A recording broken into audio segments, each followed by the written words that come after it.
Lição 6, a condição dos gentios sem Deus. Esta é a sexta lição do segundo trimestre da Escola Dominical de 2020 e você está comigo na EBD Virtual.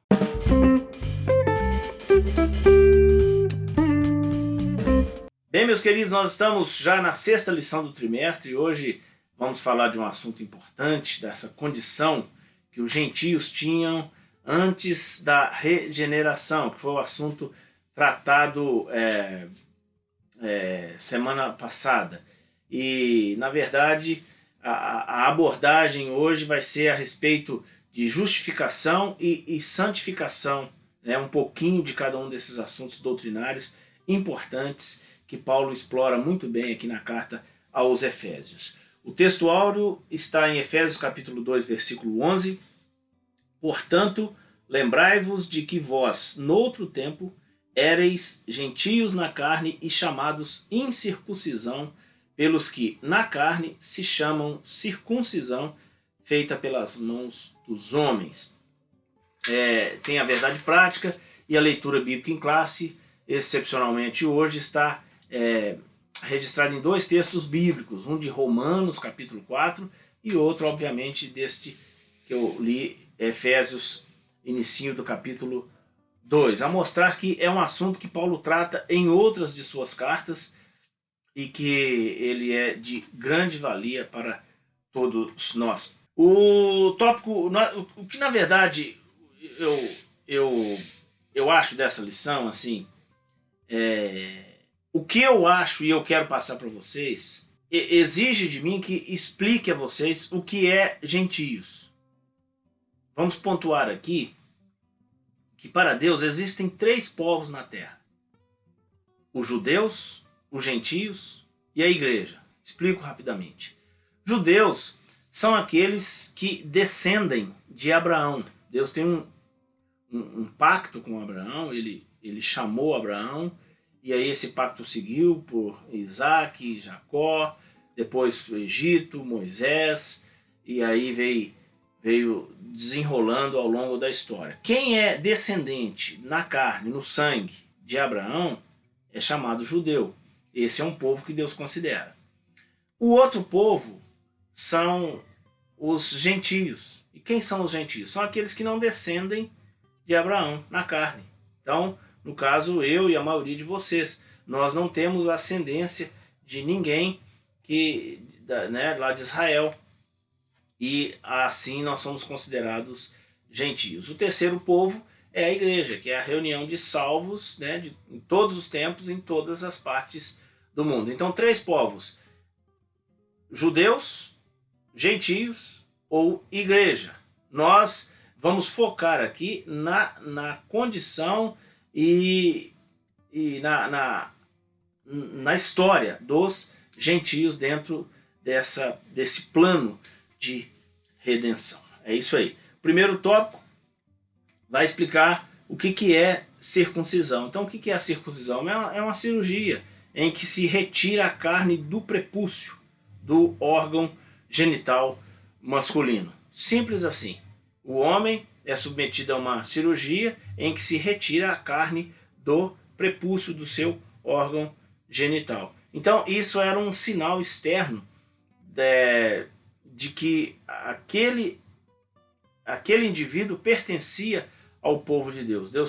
Deus tratou isso com Abraão, né? Está registrado lá em Gênesis capítulo 17, e o sinal externo dessa aceitação ao povo escolhido de Deus era a cirurgia da circuncisão. Então, circuncisos, aqueles operados, homens; incircuncisos, aqueles que não têm essa operação. Isso é a definição de circuncisão. Vale identificar aqui também que isso era feito ao oitavo dia, né, da pessoa nascida, aqueles que tinham sangue de Abraão, e em qualquer tempo para os que eram comprados por dinheiro, né? Era uma forma também de se adquirir essa condição de judeu, né, aos escravos que eram comprados, se eles se submetessem à cirurgia da circuncisão, eles eram considerados também judeus e povo de Deus. E esse sinal externo, ele revelava, ele mostrava para nós algum aspecto de santificação, porque a gente sabe que um dos sentidos de santificação é justamente separação.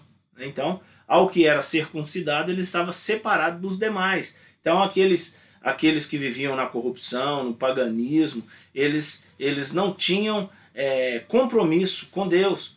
Já os circuncidados, os judeus, eles tinham esse compromisso. Foi um pacto que Deus fez com Abraão, e a gente sabe que o pacto ele tem os dois lados, né? O lado de quem promete e o lado de quem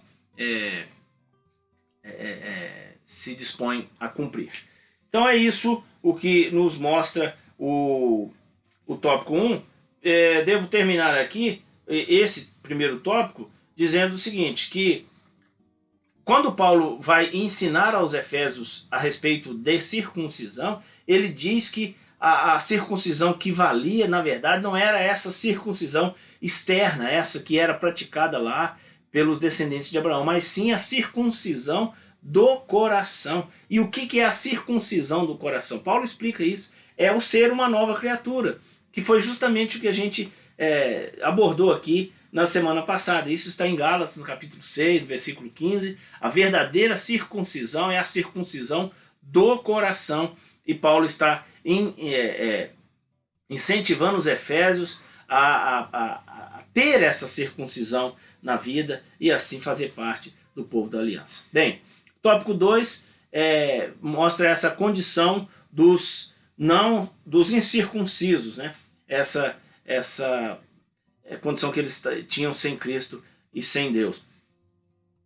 Eles eram, por isso, estranhos ao concerto da promessa.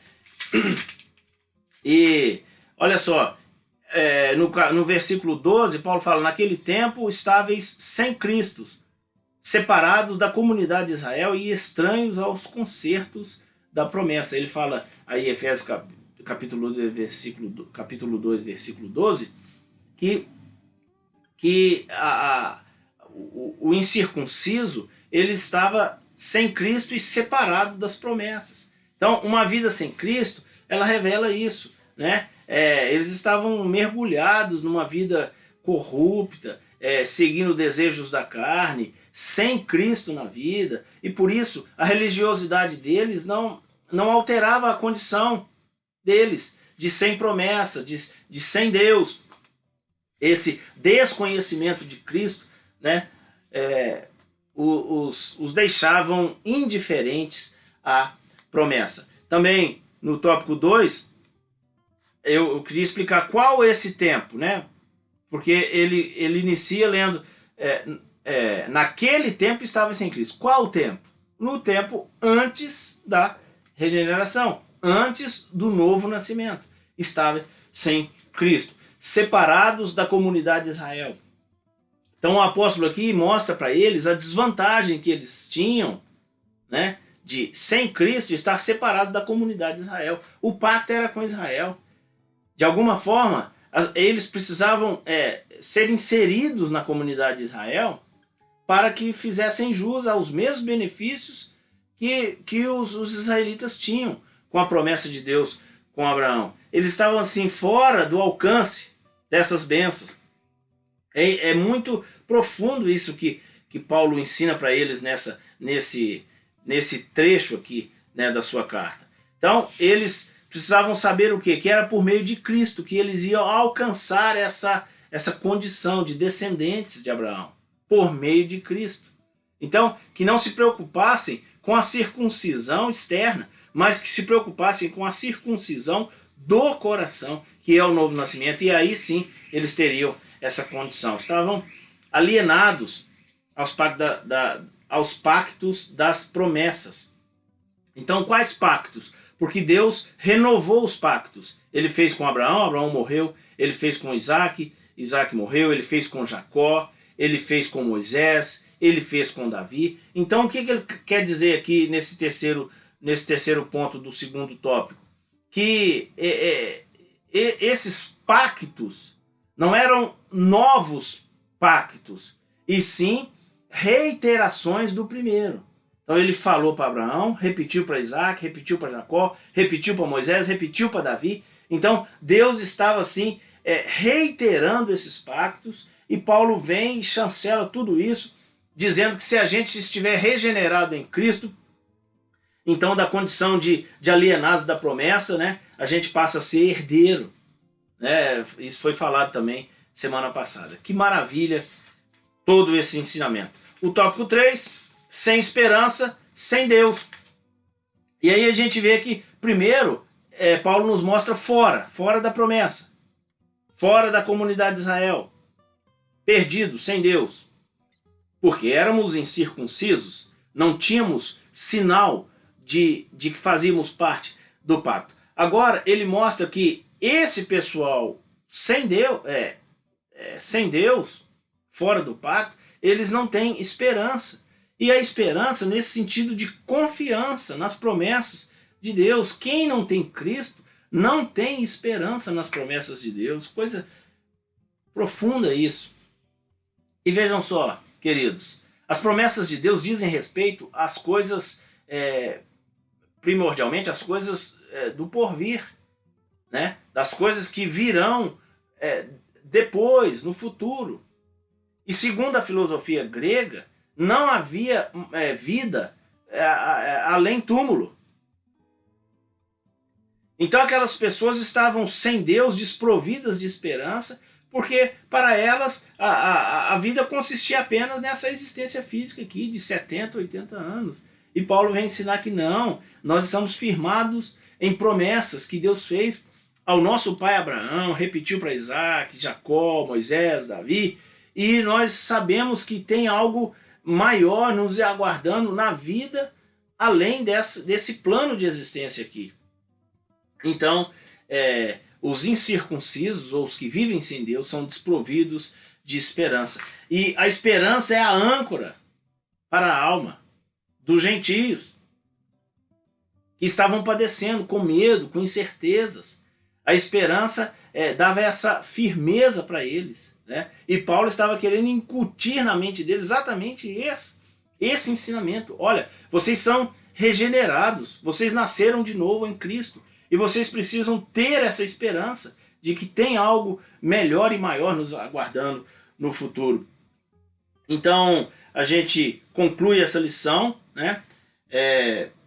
Ainda aqui dizendo sem Deus no mundo, e essa expressão não significa, sem Deus não significa que os gentios não serviam Deus. Sim, eles tinham muitos deuses, inclusive eram politeístas, só que esses deuses que eles serviam não era o Deus que tinha feito promessa a Abraão. E Paulo mostra o verdadeiro Deus, ele é que precisava ser contactado e ele é que iria garantir, né, todas essas promessas. Que bom, essa lição. No outro tempo a gente era incircunciso, né? Depois nós encontramos Cristo, cremos nele e por isso recebemos um novo nascimento, e essa circuncisão veio com ela esse direito, né, de herdar juntamente com Cristo de todas as bênçãos que ele preparou para nós. Bendito seja o nome do nosso Senhor Jesus Cristo. Amém.